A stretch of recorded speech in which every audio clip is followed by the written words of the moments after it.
શું તમારી કઢી ટેસ્ટી નથી બનતી? શું તમે કઢી બનાવો તો ફાટી જાય છે? તો હું આજે તમને આટલી સરસ ટેસ્ટી કઢી કેવી રીતે બનાવી એની રેસીપી શેર કરીશ, અને સાથે મગની ફોતરાવાળી દાળની હેલ્ધી ખીચડી કેવી રીતે બનાવવા એની રેસીપી પણ શેર કરીશ.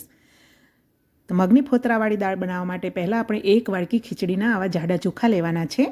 હવે જે વાડકીના માપથી ચોખા લીધા એ જ વાડકીના માપથી આપણે અડધી વાડકી ફોતરાવાળી દાળ લઈશું.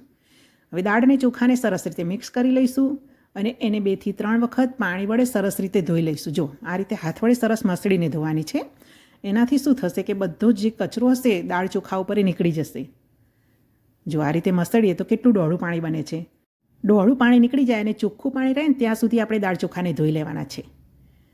હવે દાળ ચોખા ધોવાઈ ગયા પછી જુઓ, આ વાડકીના માપથી 1 વાડકી ચોખા લીધા, અડધી વાડકી મગની દાળ લીધી એટલે 1.5 વાડકી થયું. તો આપણે 1.5 ગ્લાસ જેટલું પાણી ઉમેરીશું. 1.5 વાડકીની સામે આપણે 1.5 ગ્લાસ પાણી ઉમેરવાનું છે અને એમાં મીઠું અને હળદર ઉમેરવાની છે. તો સ્વાદ અનુસાર મીઠું ઉમેરી લઈએ અને ચપટી હળદર ઉમેરી લઈએ. હવે જ્યારે આપણે કુકરમાં ખીચડી કૂક થતી હોય ત્યારે સીટી વાગે ત્યારે ઉભરા પણ આવે છે. તો ઉભરા ઓછા આવે એના માટે આપણે ઢાંકણા ઉપર આ રીતે થોડું ઓઇલ લગાવી દઈએ અને કુકરની કિનારી પર પણ ઓઇલ લગાવી દઈએ એટલે ઉભરા આવશે ખરા પણ ઓછા આવશે. અને હવે કુકરનું ઢાંકણું બંધ કરીને એને 30 મિનિટ સુધી પલળવા દઈએ જેથી દાળ ચોખા સરસ પલળી જશે. હવે કઢી માટે આપણે આ ડીશના માપથી 2 ડીશ જેટલું દહીં લઈ લઈએ. હવે એમાં બેસન ઉમેરી લઈએ. 3 ચમચી જેટલું બેસન છે. સ્વાદ અનુસાર મીઠું ઉમેરી લઈએ. અડધી ચમચી ધાણા જીરું પાવડર, 5 ચમચી હળદર. હળદર ન ઉમેર્યું હોય તો સ્કીપ પણ કરી શકાય છે. અને થોડો ગોળ ઉમેરી લઈએ. હવે એમાં 1 ગ્લાસ જેટલું પાણી ઉમેરી લઈએ અને હવે એને સરસ રીતે ઝેરણી વડે ઝેરી લઈએ. આ રીતે આપણે ઝેરણી વડે ઝેરી લઈશું એટલે બધા જ મસાલા અને બેસન સરસ રીતે મિક્સ થઈ જશે. બેસનના બદલે ચણાનો લોટ પણ તમે ઉમેરી શકો છો. આમાં મીઠું અને ગોળ પણ સરસ ઓગળી જશે એટલે જ્યારે આપણે કઢી વઘારીશું ત્યારે આપણી કઢી જરા પણ ફાટશે નહીં. હવે આ રીતે ઝેરણી વડે ઝેરી લીધા પછી આપણે જોવાનું કે બેટર હજુ પણ જો આપણને થોડું થીક લાગે એટલે કે ગાઢું લાગે તો એમાં પાણી ઉમેરી લઈએ. તો અડધો ગ્લાસ પાણી મેં ઉમેરી લીધું છે. હવે આ રીતે કઢીનું સરસ બેટર બની જાય પછી એનો વઘાર કરવાનો છે. તો વઘાર કરવા માટે ગેસ પર એક તપેલી મૂકી છે. એમાં 1 ચમચો તેલ અને 1 ચમચો ઘી લઈશું.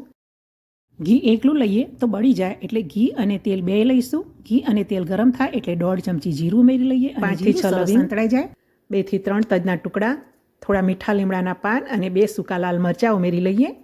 આનાથી કઢીમાં સરસ સ્વાદ આવશે. ચપટી જેટલી હિંગ ઉમેરી લઈએ.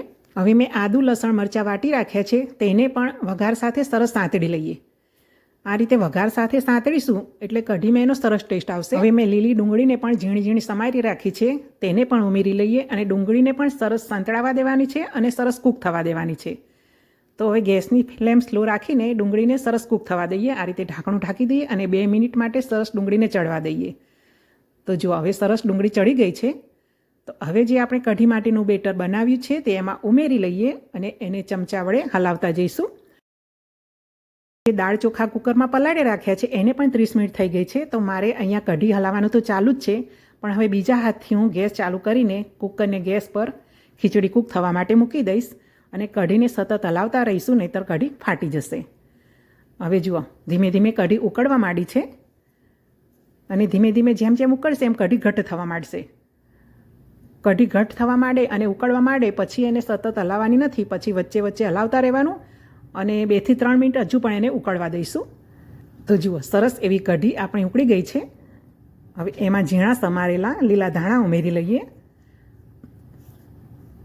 તો જુઓ, ખૂબ જ ટેસ્ટી એવી કઢી આપણી બનીને તૈયાર થઈ ગઈ છે. તો હવે ગેસની ફ્લેમ બંધ કરી દઈએ અને કઢીને સર્વ કરવા માટે ગેસ પરથી નીચે ઉતારી લઈએ. બીજી સાઈડ આપણે જે ખીચડીને કૂક થવા માટે મૂકી હતી તેમાં પણ 2 સીટી આવી ગઈ છે એટલે 2 સીટીમાં સરસ એવી ખીચડી આપણી કૂક થઈ ગઈ છે. તો કઢી અને ખીચડીને ગેસ પરથી સર્વ કરવા માટે નીચે ઉતારી લઈએ. તો જુઓ, થોડા થોડા ઉભરા આવે છે અને હળદર નાખેલી છે એટલે આ રીતે ઢાંકણા ઉપર પણ ઉભરા દેખાય છે. તો હવે ગરમ ગરમ ખીચડીને આપણે સર્વ કરી લઈએ અને એની સાથે સરસ ખાટી મીઠી ટેસ્ટી કઢી પણ સર્વ કરી લઈએ. આ રીતે મગની ફોતરાવાળી દાળની ખીચડી બનાવીએ તો એ ખીચડી ખૂબ જ હેલ્ધી છે. તુવેરની દાળની ખીચડી પણ બની શકે છે, મગની મોગર દાળની ખીચડી પણ બની શકે છે.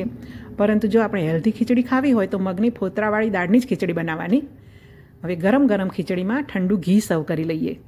સાથે કઢી, પાપડ અને અથાણું સર્વ કરી લઈએ. મિત્રો, તમને મારી આ કઢી ખીચડીની રેસીપી ગમી હોય તો વિડીયોને લાઈક કરવાનું ભૂલતા નહીં. ચેનલને સબસ્ક્રાઈબ ન કરી હોય તો સબસ્ક્રાઈબ પણ જરૂરથી કરશો. ચાલો હવે ખીચડી, અથાણું, કઢી અને પાપડ ખાવાની મજા માણીએ. જય શ્રી કૃષ્ણ, જય માતાજી. મળીશું હવે નવી રેસીપી સાથે હવે પછીના વિડીયોમાં.